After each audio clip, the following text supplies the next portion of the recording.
Northpoint, we have said that 2022 is our year to advance. It is our year to advance. Advance means to move forward in a purposeful way. It means to make progress. And so it's important if we say this is our year to advance, we need to know what are we advancing into. And we've said this year we are going to advance into abundance.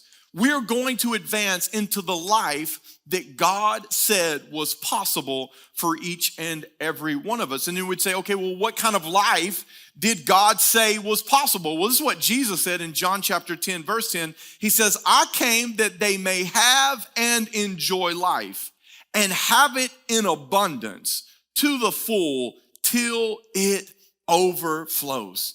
Jesus says, I came that you might have life, that your life might be full, that it might be full of peace and full of joy and full of strength and full of courage, and that it would be so full that it would actually overflow and influence and impact all the people around you. One of Jesus's disciples, a guy by the name of Peter, he actually wrote this in 2 Peter chapter 1. He says, by his divine power, God has given us everything we need for living a godly life, for living the life that God designed us to have. He says we have everything that we need because of him, because of his strength, because of his plan, because of his power. We have what we need to live the life that he created us for. What life did he create us for? A life that is full, a life that is abundant, and a life that is overflowing. And God has provided everything that we need to live that kind of life. So as we came into 2022 this year as a community, we said this is our year to advance, and we set our sights on that. But can we just be honest for a moment? Has anybody had some stuff happen in the last 7 months, right? I mean, things have happened. Things have happened in the economy, things have happened in the world, and things have happened in your personal life and in your home. In the last 7 months, there's been family issues. In the last 7 months, somebody in this room has probably lost their job. There's been business struggles and supply chain shortages.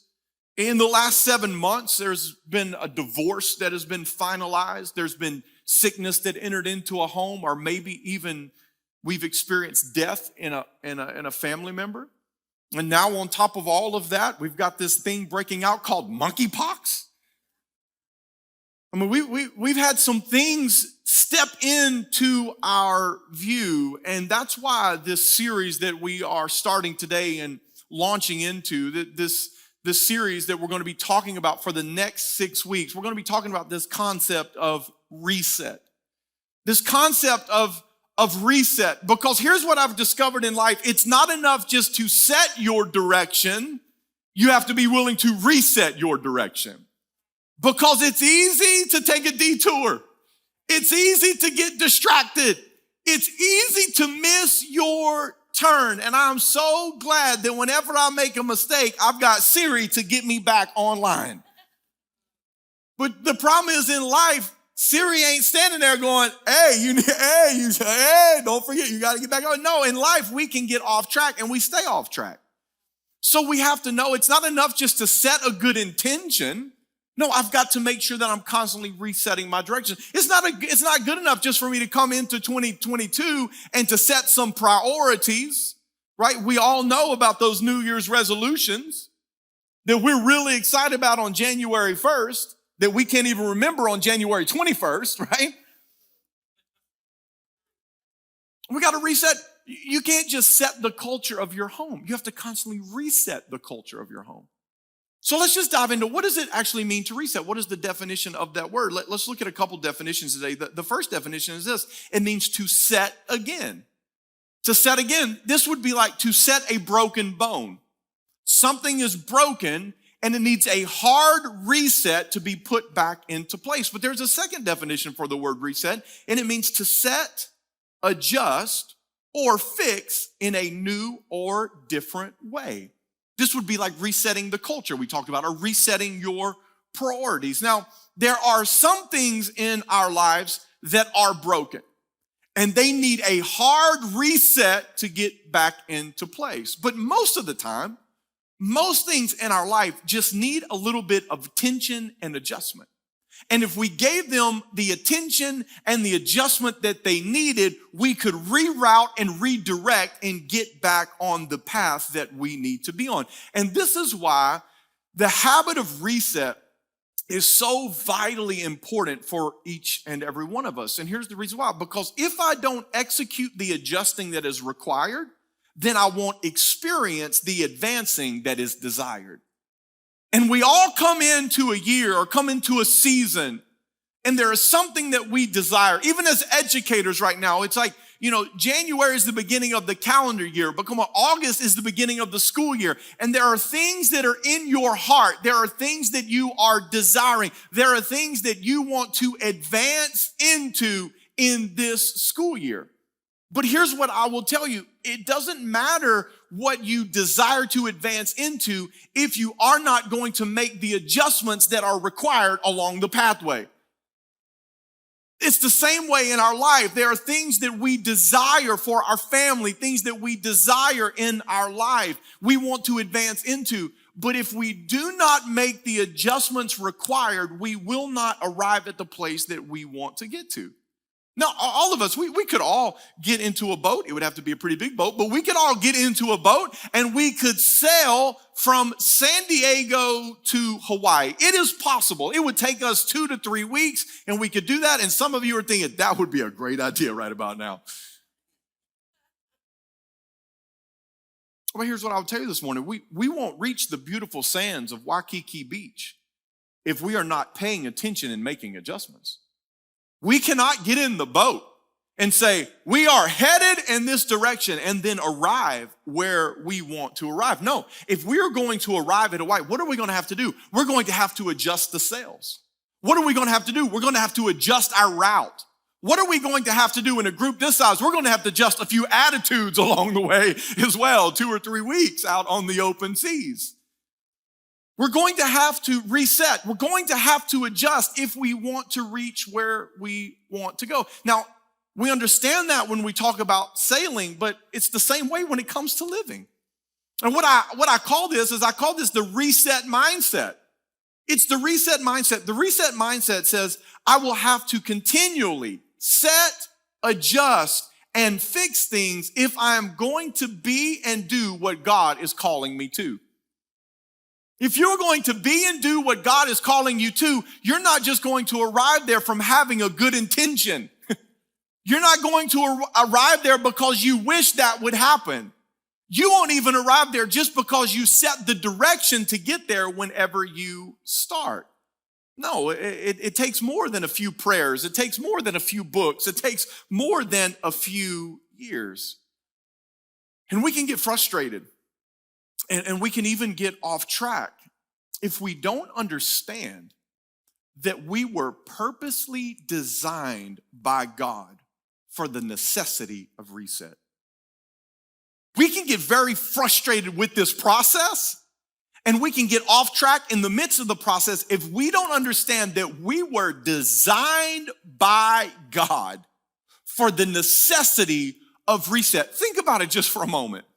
If we didn't have to be reset, then why would we need God?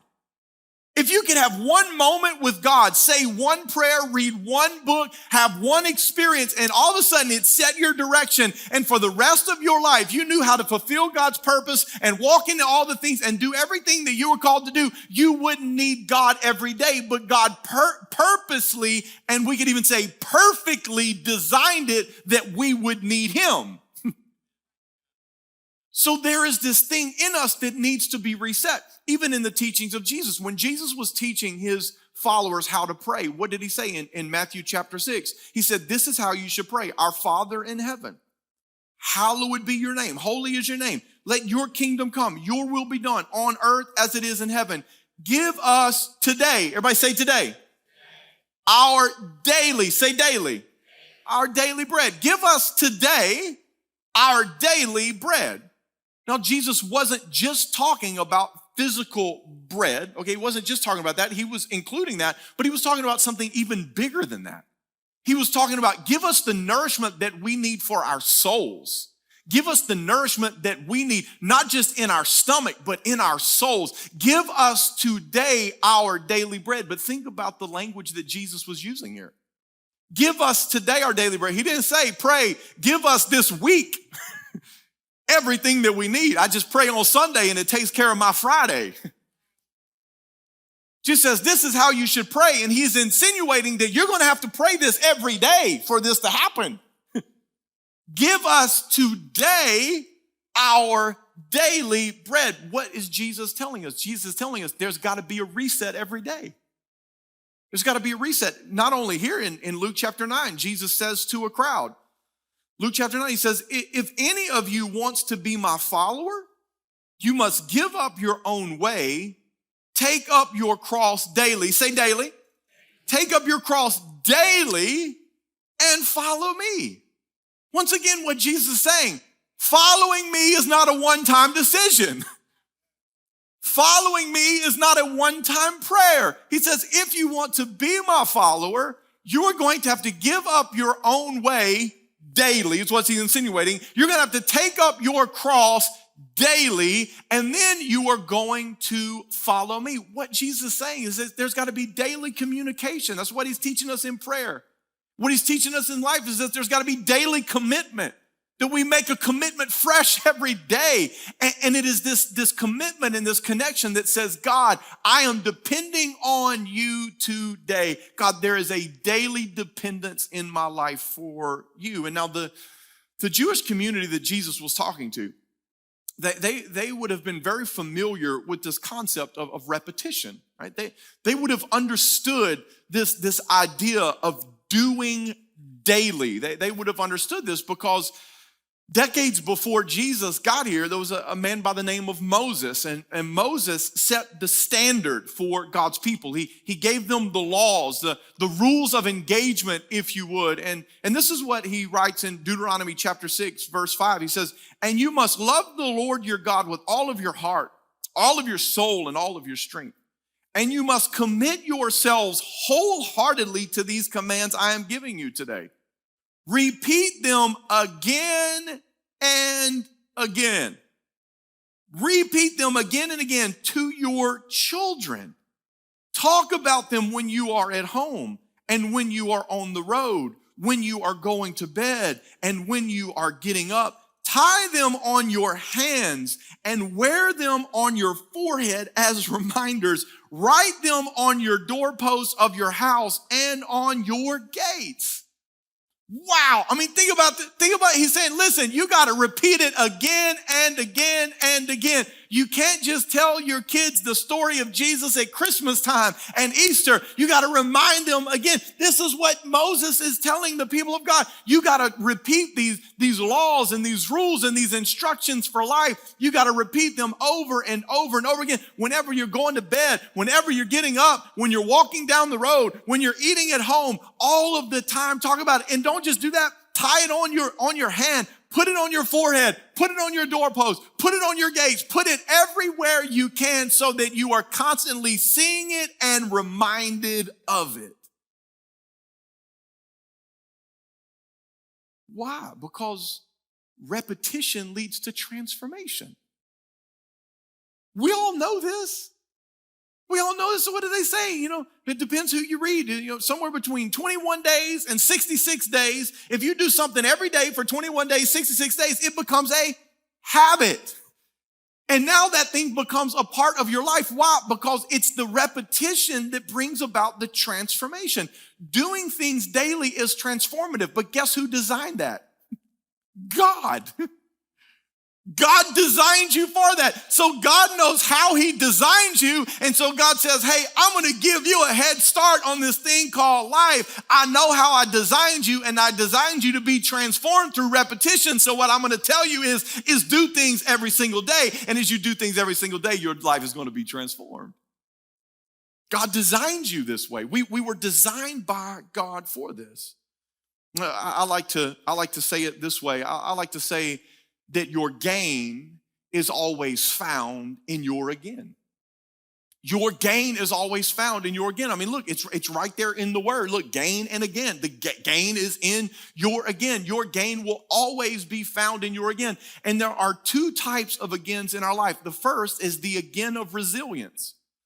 The again of resilience. This is whenever you try again, you get up again, you believe again, you pray again. It's when you got knocked down, but you refuse to stay down, and you say, I gotta have the again of resilience. I gotta bounce back up. I cannot stay down and quit. I've got to come back. That's the again of resilience. But it's not just the again of resilience that is important. It's also the gain of repetition, the again of repetition. Right? It's doing what you need to do one more time. Doing what you need to do one more day. Doing what you need to do. It is that again of repetition and the again of resilience that brings about the gains in our life.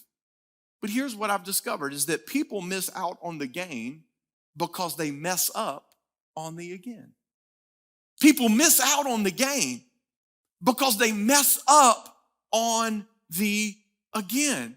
And people get frustrated. They get frustrated with Christianity. They get frustrated with life. They get frustrated because they don't understand how the process works. The process works that your again is what brings about the gains in your life. And people say, well, I prayed that prayer one time, or I read that book one time, or I wrote my New Year's resolutions down. And they say all these things, but our life is not going to be defined by one day, but by our everyday. It's the agains in life that are going to bring about our gains. Even the Apostle Paul, when he was writing to the church at Philippi in Philippians chapter 2, he says this, he says, you got to work out your salvation. You got to work this thing out because I know you heard the message and I know you responded and I know you said you choose to believe, but now the journey isn't over. It's just begun. You're going to have to work this thing out. And our minds and our hearts, they weren't designed for one day. They were not designed for one experience. They weren't designed just for one moment. They were designed for every single day. And this is why reset is so vitally important. Because every day we need to reset. This is why we have this declaration that we say. And listen, if you're a guest with us today, if you're an educator and you're a guest in the room, we have a free gift for you. And our free gift for you is a magnet of the declaration that we said. I encourage you to take that magnet and put it up on your refrigerator or somewhere where you can see it every day, because this is what we believe. We believe that the words that we speak are powerful. Declarations are powerful. And I fully believe if you took that declaration and you said 3 times a day, for the next 40 days, I'm going to say this declaration out loud. Think about that for a moment. 3 times a day, morning, noon, and night. 3 times a day, I'm going to repeat this declaration out loud. That would be 120 repetitions of truth. 120 reminders of who God is and who you are in Him. 120 moments for us to fix and adjust our thoughts toward God. 120 agains for us to experience again. And listen, if you don't like my declaration, you can write your own. Find you 5 or 10 scriptures that you like, put them together, and you declare those 3 times a day over the next 40 days. I promise you, things in your life would begin to change. I guarantee it. So, Phil, how can you make a guarantee? If you're a part of our community, you know I say this all the time. If you did this, it would change everything, and that's a money-back guarantee. That's how confident I am that it would change. Why? Because it's the way God set it up. I'm not telling you that. It's how God designed you. He designed you that repetition would be the transformation. God designed you in this way. That the fruition of our lives would come out of the repetitions of our lives. That your life would begin to produce fruit as you begin to experience the repetition. It's the again that begins to produce the fruit. So I can tell you with full confidence, if you said this many times, things in your life would begin to change. Because it's the reset mindset. If you're not paying attention and practicing the agains in life, then guess what? You don't get the gains in life. But this is where people get frustrated. Is because they want the gain, but they don't want the again. I mean, I want the six pack, but I don't want to do another sit up, right? I want the gain. I want to advance. I want to move forward. I want to make progress. But then we realize, okay, my gain is actually found in my again, praying again, believing again, walking it out again. That's where I experience the gains of my life. Now, I've got a powerful perspective for us to ponder this week, and it's one of my favorite quotes, and it's a guy by the name of Richie Norton, and this is what he said. He says, every sunset is an opportunity to reset. Every sunset is an opportunity for reset. What's he saying? You have the chance to reset every single day. You have the chance to reset every single day. Now, there is one thing that we can always reset. We can always reset our stance. We came into 2022 and we said this was our year of advance, and we spent January talking about our stance to advance. In my background being in athletics, right, we talked about that athletic stance, right? We're talking about you got to get ready. And in sports, if you show up in the wrong stance, you're going to get run over. It's the same thing in life. If you show up in the wrong stance of life, you're going to get run over. You're not going to know what's hit you. You're not going to know what's up and what's down. You got to show up in life in the right stance. And we brought some definition to that word. And we said that stance is actually a mental or emotional position adopted with respect to something, right? We understand that the stance is, it's the position of the body when it comes to like athletics, but there is a mental and emotional position that every single person in this room is in. Why? Because every single day we wake up in a stance. Every single day when you roll out of bed and your feet hit the ground, you are in a stance, and that stance, that mental and emotional position is going to determine how effective you play the day.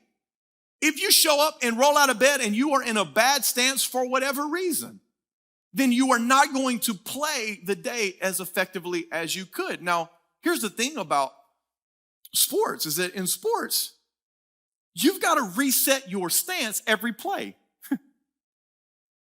Every single time you break the huddle, every time you break the huddle and you go to the line of scrimmage, you have got to get down in a good stance. You can't go up there and say, man, did y'all see my stance last time? I mean, did you see the film from last week? Because, last week I was in a great stance. No, you up there talking about how good your stance was in the past, you're going to get run over. But it's the same in life. You don't get to break the huddle of the day and go, wow, I really had a great stance that first week of school. That first 9 weeks, I was crushing it. I was showing up ready. You don't get to do that. No, why? Because it's every day. That's how life works. It's our stance. And we've got to get in a great stance every single day. But now here's the same way that in sports. The longer the game goes, the tireder the person gets, the harder it is to get in a great stance. Teachers, the longer the school year goes, the tireder the teacher gets, the harder it is to get in a great stance. That's a great opportunity for you to say amen. All right, that's the way life works. The longer it goes, the longer this year goes. Come on, 2022, year to advance. It's my year to move forward. It's my year to make progress. I'm advancing into abundance, full overflow, everything that God has for me this year. And then some things happen in 2022. When there's loss and there's pain and there's disappointment and there's hurt and there's weariness and there's confusion and there's frustration and there's worry and there's just things.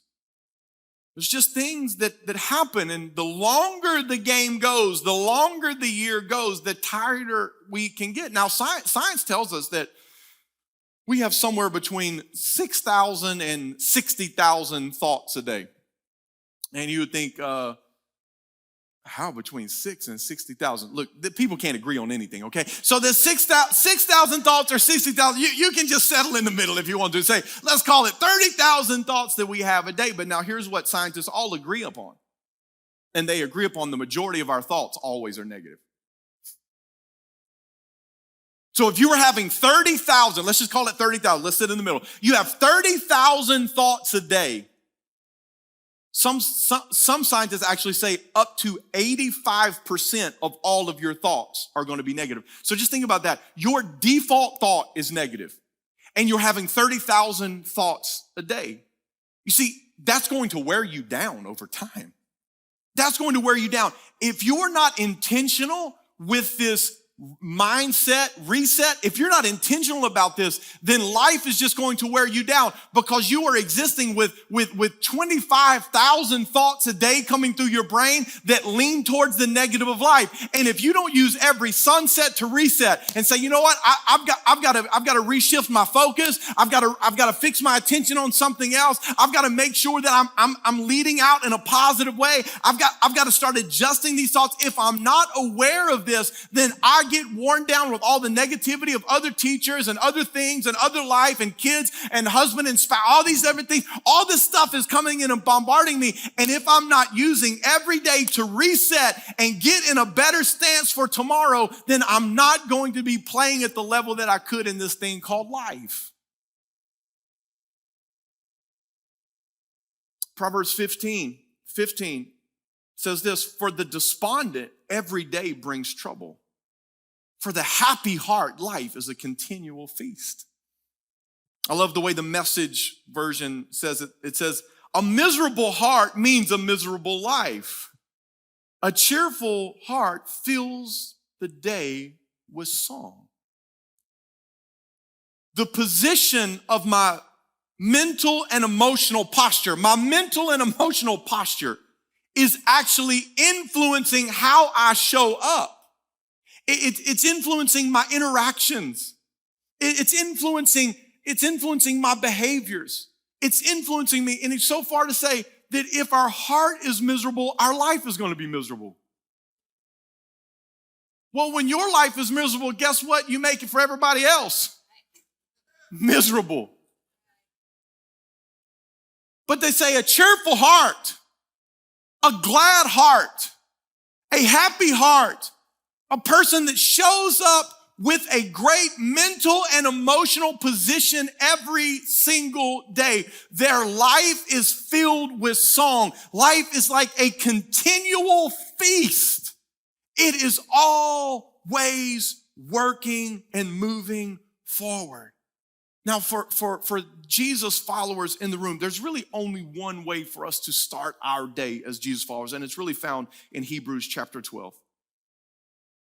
Verse 1, it says, therefore, since we are surrounded by such a great cloud of witnesses, this is speaking here to our spiritual ancestors who have gone before us, who are cheering over heaven grandstands for us. It says, let us throw off everything that hinders us and the sin that so easily entangles us.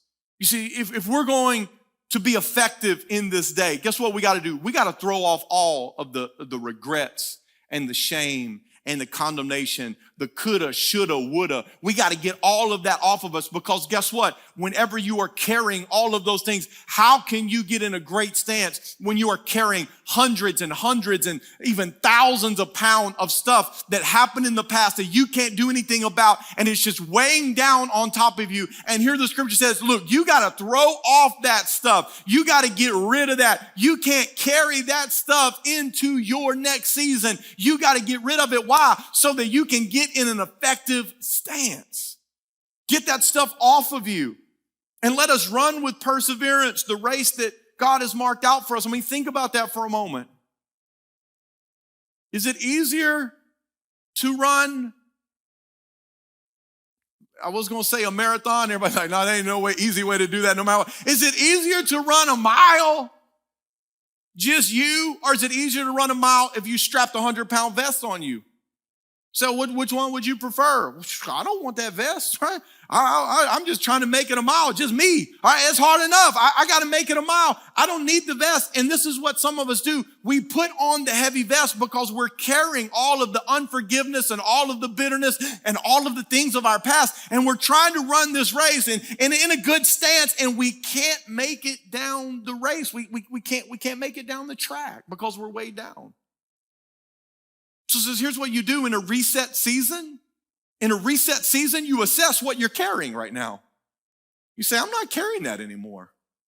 I'm not carrying that conversation that I had 2 months ago, and I'm still replaying it in my head. I'm not carrying that conversation that I had. And I mean, you're still talking to him in the shower. It happened 3 years ago.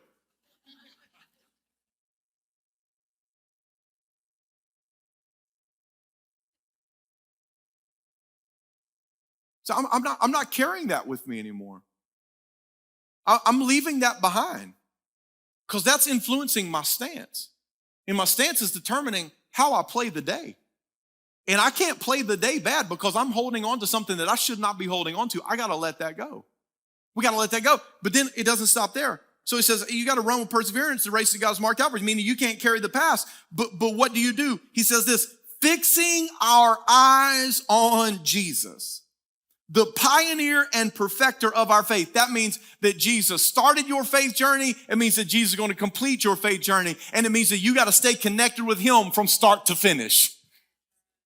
And you've got to fix your eyes, to fix your attention, to fix your gaze on Jesus. This is the only day for Jesus followers to start the day. It's to say, am I carrying anything that I need to be getting rid of? I've got to discard any of that. And I've got to fix my eyes on Jesus because listen, folks, there are plenty of things fighting for your attention.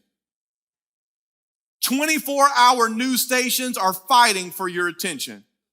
Your annoying neighbor is trying to steal your joy. Memories of your past failures and regrets are trying to mess with your peace. The deadline for your project at work is creating stress and anxiety in your life.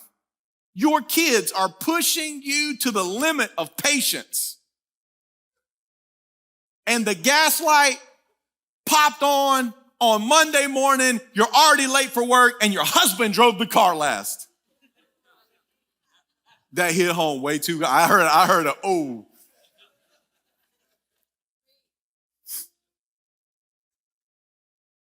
And while all of those things are happening in life, the enemy of your soul is doing his best to get you to quit. Amongst all of the distractions, all of the stuff, the enemy of your soul is doing his best to just get you to settle. Because the last thing that he wants you to do is to advance into everything that God has. The last thing that he wants is for you to advance into the full and abundant life that Jesus died for you to have. It's the last thing that he wants. So he's using the news, and he's using your neighbor, and he's using this situation, and he's using all of these things. Why? Because he's trying to take you off of the pathway. Throw my reset graphic up there for me right now. Look, this is all that's trying to happen. You're advancing, you're moving forward. You know the destination. Get that reset graphic up there. It's coming in just a second. It's coming. There we go. You're trying to move. In 2022, you're trying to move to abundance. And look, the enemy is trying to use everything he can to get you to avert off of that destination of abundance. He's using everything he can. Every conversation, every situation, every disappointment. He's using everything he can. Why? Because he just wants to get you off track. And then he just wants you to park. And he just wants you to settle right there going, well, I guess this is not for me this year. I mean, I came in January with some high hopes, but I guess it's just not for me. The enemy wants to connect with you teachers in October and say, I don't know if teaching's for you. It's a hard 9 weeks. And then he just wants to divert you off the path and then just get you to put it in park, man, and just settle. Here's what every person in this room looking at this little graphic right here knows. Look, you can just take a left. You can still get to abundance. It's still there. Like you just take a left up there. It's coming. Just reroute, take a left, get back up there. We can see it on the map, but can you see it in your life? Sometimes we think there's no way. There's no way back. It's too much. I don't know how to deal with it. It must not be for me. No, it is for you. It is for you. God has it for you. But this is why we have to live with the principle of reset. This is why we have to understand God designed us for this mindset of reset. Don't get upset, just reset. Adjust your attention. Fix your focus. Set your sights. Get your eyes on Jesus, the pioneer and perfecter of your faith, the one who makes it all possible. Get your eyes on Jesus and get your butt down in a good stance. It's a powerful combination. My eyes on the author and the perfecter of my faith, but I am getting in the stance to say, I'm going to advance in my life. I'm going to go through the agains of resilience and the agains of repetition. I'm going to do what needs to be done so I can take my next step forward. Maybe today you're not in a good stance. Well, great. This is reset season. This is the moment for you to reset some of your priorities. This is the moment for you to reset some of your goals. This is the moment for you to reset your attention, to reset an attitude. This is your moment. This season of reset. Everyone in this room, every single one of us, it doesn't matter how we started this year and it doesn't matter where we are right now. Every single one of us in this room can reset our stance to advance into everything that God has for us. Doesn't matter if you feel off track. Doesn't matter if you feel disconnected. Doesn't matter if Siri or God feel like hadn't been talking to you recently. Listen, everyone in this room, we can reset. And we can get back on track, moving into everything that God has in store for us. I want you to stand with me. Today, as you stand, we're going to put our lead acrostic on the screen. We do this every Sunday because this is a reality. If we're going to advance into everything God has, we've got to learn how to lead ourselves well. And if we go ahead and just put everything up there, look, this is what we learned today. The reset mindset helps me to continue advancing by consistently adjusting. You've got to just keep on adjusting, right? That's what we learned today. You can't just set it and say, this is what I want my life to look. No, you got to reset. You got to adjust the sails. You got to adjust the route. You got to do the work to reset. Our evaluation is, does my stance need to improve? That's a loaded question because the answer for everybody in the room is yes. I didn't say, is your stance good? I said, can it improve? Everybody in the room can improve. My stance certainly can improve.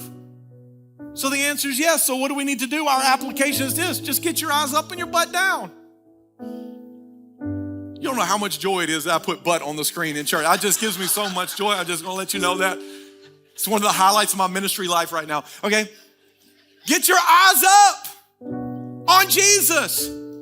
But don't give me this right here. Well, God, I'm looking at you. And you keep getting run over and saying, God's not here. No.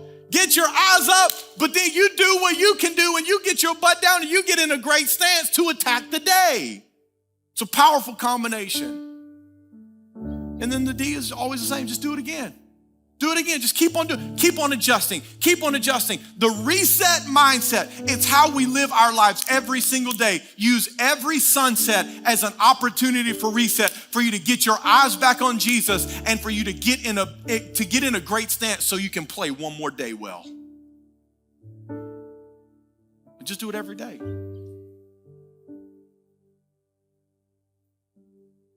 Teachers will tell you this.